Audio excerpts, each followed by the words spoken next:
Kalau kita ngomongin Kartini, apa sih yang langsung kebayang? Pasti kebaya, sanggul, dan surat-surat perjuangan emansipasi ya kan? Sebuah citra yang udah nempel banget di sejarah kita. Tapi, gimana kalau wajah perjuangan itu hari ini udah beda banget? Yuk kita bedah bareng-bareng gimana sosok Kartini dibaca ulang secara radikal di zaman sekarang. Coba deh, lupain dulu sejenak gambaran Kartini yang ada di buku sejarah. Lihat ini lukisan namanya Kartini baru. Dia bukan lagi di ruang pingitan, tapi di pusat kebugaran. Pakai baju olahraga merah menyala, badannya atletis, lagi ngangkat beban. Keren ya? Kelihatannya modern banget. Dan yang pasti, bebas banget. Nah, disinilah pertanyaan besarnya muncul. Apa coba hubungannya sosok ini sama Kartini yang berjuang keluar dari kungkungan tradisi?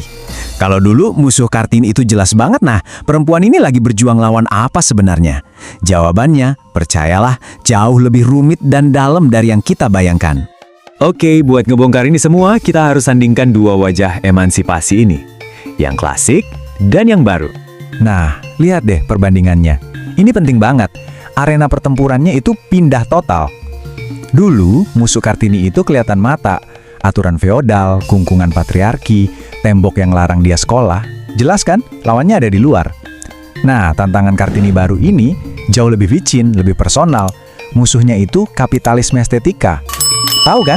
Tekanan buat selalu tampil sempurna yang datangnya dari cermin, dari layar HP kita, dari ekspektasi yang gak kelihatan. Jadi, tekanannya tuh dari dalam diri kita sendiri. Biar adil, kita ingat-ingat dulu deh, apa sih inti warisan Kartini yang sebenarnya? Perjuangan Kartini itu pada intinya adalah perlawanan terhadap struktur yang ngebelenggu. Dia gugat feodalisme, dia nuntut hak buat sekolah yang setara, dan yang paling dasar, dia berjuang buat bisa mikir bebas.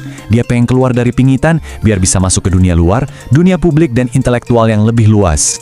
Jadi, intinya tuh gini, Kartini berjuang buat ngebuka satu pintu yang misahin perempuan dari dunia. Simple kedengarannya, tapi dampaknya, wah, revolusioner pada zamannya. Tapi, ironisnya, setelah pintu itu berhasil kebuka, arena perjuangannya malah pindah. Bukan lagi dunia di luar sana, tapi justru ke sesuatu yang paling intim dan personal, tubuh perempuan itu sendiri.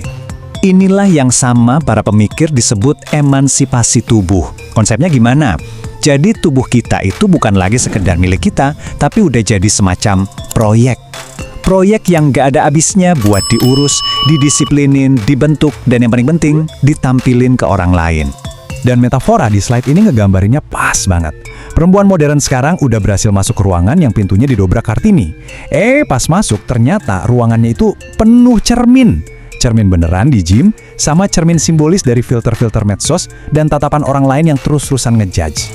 Disinilah kita masuk ke inti paradoksnya. Paradoks dari kebebasan yang kita rayakan sekarang. Oke, kita balik lagi ke lukisan Kartini baru. Coba kita bedah lapis demi lapis ya.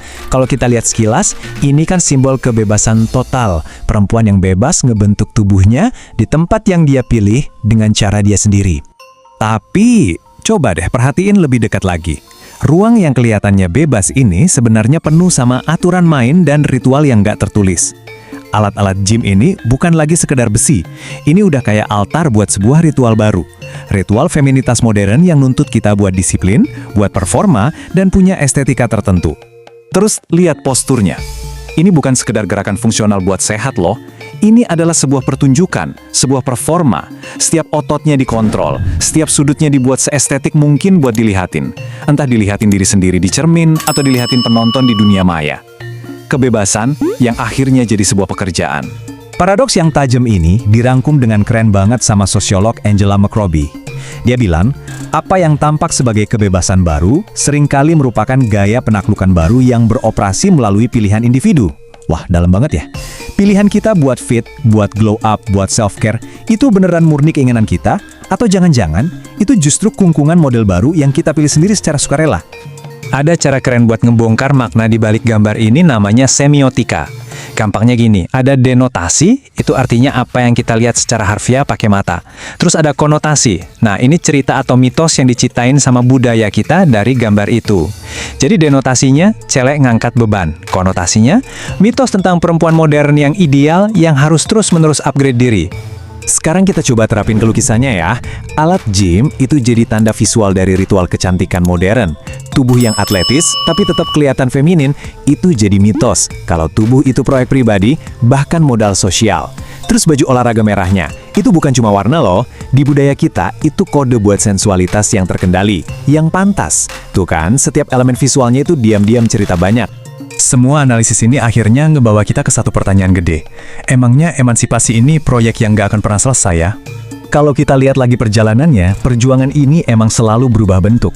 Mulai dari kondisi terkurung sama aturan feodal, terus didobrak secara struktural sama Kartini, habis itu kebebasannya bertransformasi dan malah bikin tekanan baru dari kapitalisme estetika. Sampai akhirnya hari ini, di mana emansipasi itu jadi semacam negosiasi pribadi yang gak ada habisnya. Jadi, ini dia poin kuncinya.